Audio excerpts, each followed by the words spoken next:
Good morning and welcome to Life in Review. I'm Josefa Salinas, your host. Compton, California. We all have heard of the place, even if you're not from California. You've heard of Compton for sure.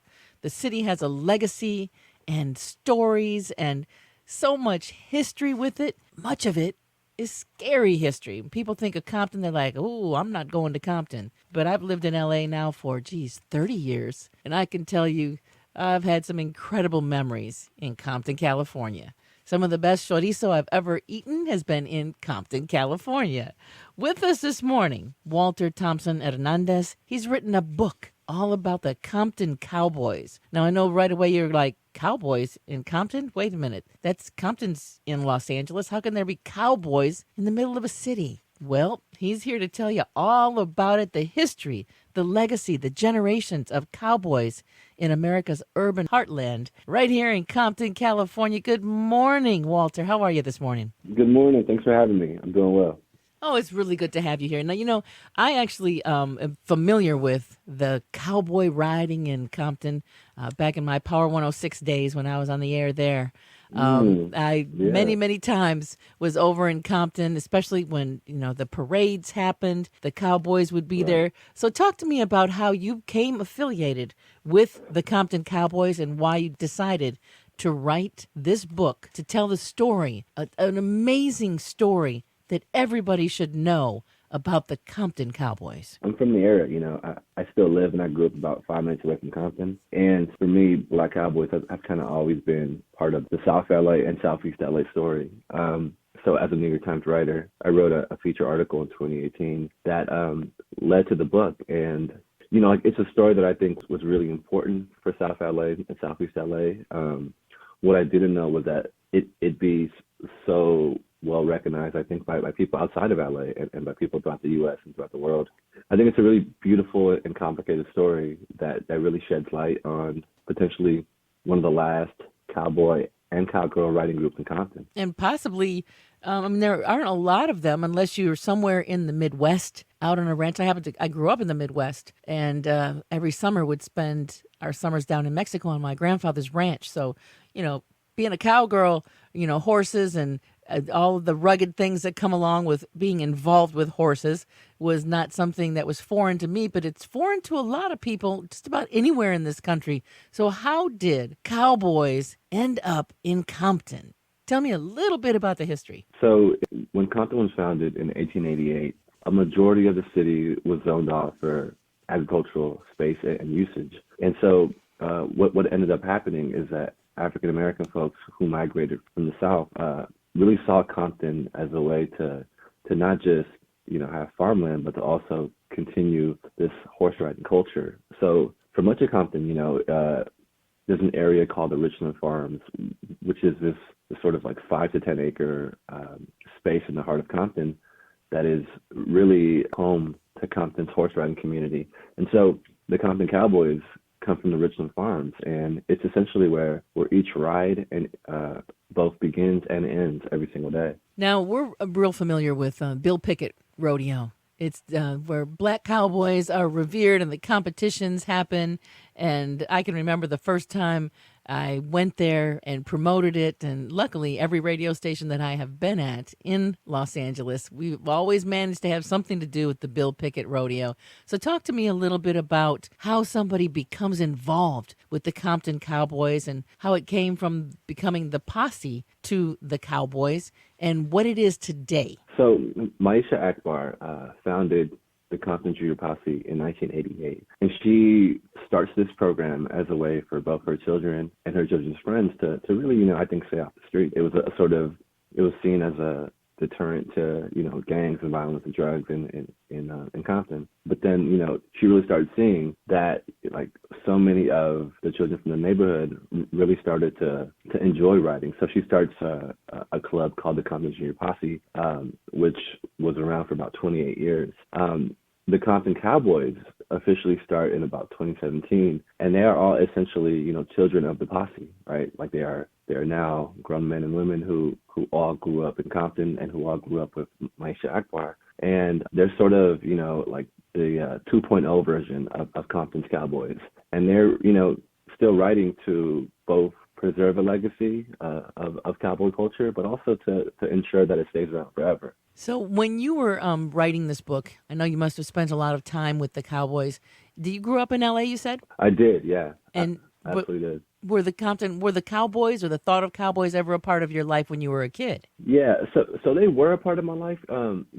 The only thing was that like I never learned about black cowboys in schools, and it was the sort of interesting moment where I remember seeing them for the first time when I was about 6 years old, and it felt like a sudden shock. It was such a jarring experience because on one hand I was seeing black cowboys in the streets, but I wasn't learning about them at school. So I remember that moment, and what was even more jarring about that moment was that I knew that I wasn't alone, right? Like there were other kids in my school who were also experiencing the same thing. And what do you think it means to the city of Compton to have this kind of a legacy as opposed to the mythical stories? Some of them have some credence, but some of the mythical stories that when you say Hmm. Compton, people go, "Ooh, I don't want to drive through there."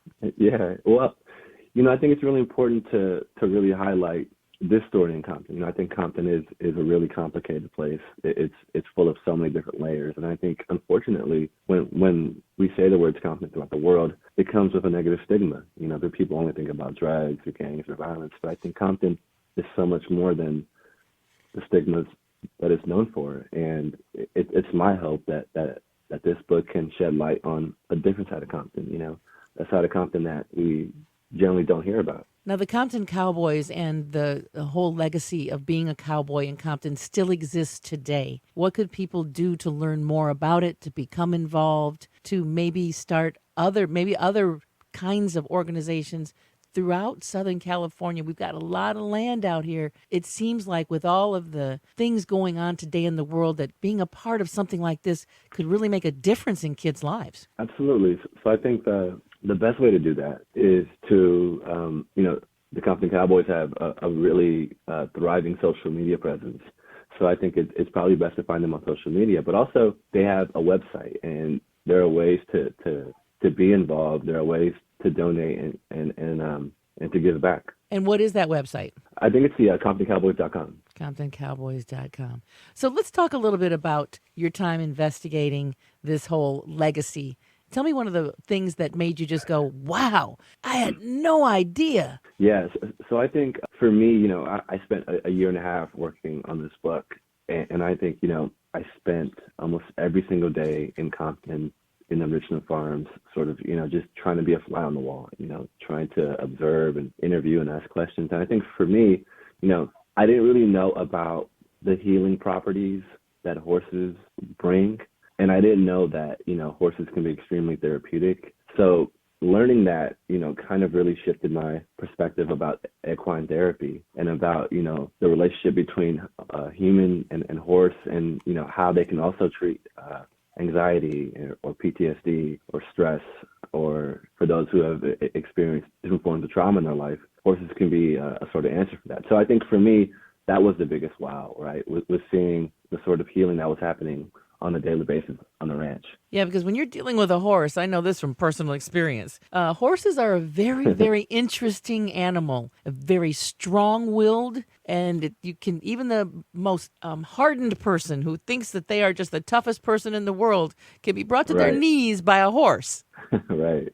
Yeah, exactly. I think horses are really intelligent animals, and I think they're extremely perceptive. And if your energy, isn't calm or isn't sort of compassionate, then the horse won't budge. Horse won't move. So I think, horses really teach us, or teach people, to check in with ourselves and to have the right energy. Now, you say in the book here, and especially in the back when you talk about that you got expelled from 4 different high schools, went to last resort Yeah. continuation school, and at one point dropped out. You said, kids like me Hmm. were never told that we could become authors and journalists, but here we are. Right. Go ahead, tell us a little bit about that journey for you. Yeah. I think that's true. I think like I was someone, who was in a really sort of, interesting spot, right? Because my mom was in fact in a PhD program at UCLA, but, I was sort of in the streets, and doing that, and was kind of a really rebellious child and teenager. And still, I think, growing up, nobody ever told me that someone like me, a black and brown man from Southeast LA could ever really become a journalist or a writer or an author or all these different things. So I think it was really important for me to write that because, I am a product of LAUSD and the school system. And I think it's really important for others to also know that, if you come from a background like mine, you can essentially make it. And there's a chance to make it. So another thing in the book that stood out in the author's note here, you said black cowboys and cowgirls from around the country began to rally to fight and preserve sacred traditions in an increasingly modern world. But the fight didn't end there. The biggest enemy for black urban cowboys was how difficult it is to find the resources for their stables and ranches and trying to keep their valuable land out of the hands of wealthy developers. Now, I've seen a lot of the changes that have happened just since I came to LA 30 years ago. The look and the face of people as gentrification, quote unquote, has happened around all parts of LA. It's still, it's happened a little bit in Compton, but not quite so much, I think, because there's the stigma is still so much there when you think of the name. But, I know so many of the political officials in Compton, and I've taken my girls' program there several times, and it's an amazing place. So how do we keep the legacy of the Cowboys alive in places like Compton when it is surrounded by this megatropolis of Los Angeles? I think what we do is try to support organizations like the Compton Cowboys in any way that we can. I think both financially, of course, not now, but physically to volunteer and to show up to the ranch and to help out in any way. I think you're right. I think cowboy sort of like stables and ranches around the country are all sort of dealing with the same thing. And I think right now it's really important to raise awareness, that there are black cowboys in Compton and in Los Angeles. And I think it's a story that we can all rally around. When you were investigating this story and being a part of developing this story, did you find that there was, I'll say, reluctance or resistance from certain parts of the community with regard to the Cowboys staying alive in Compton? I think for me, like, it was a generational sort of thing, right? I think like older folks in Compton were really aware of Compton's like black cowboy legacy, but then there was like a younger generation, right, who was maybe unaware or kind of oblivious of what was going on in Compton. And I think that to me was like one of the most important things to note was that, like, there was a sort of need and a drive to make cowboy riding cool again in Compton. And I think, for Compton's own residents, a lot of folks know of the Cowboys, but some folks didn't, and I think it was really interesting to learn that even in a sort of like tight-knit community like Compton, not everyone knows their neighbor essentially, right? So I think that was the most jarring experience for me. The Compton Cowboys, a new generation of cowboys in America's urban heartland. Walter Thompson, Hernandez, New York Times reporter, thank you so much for writing this book.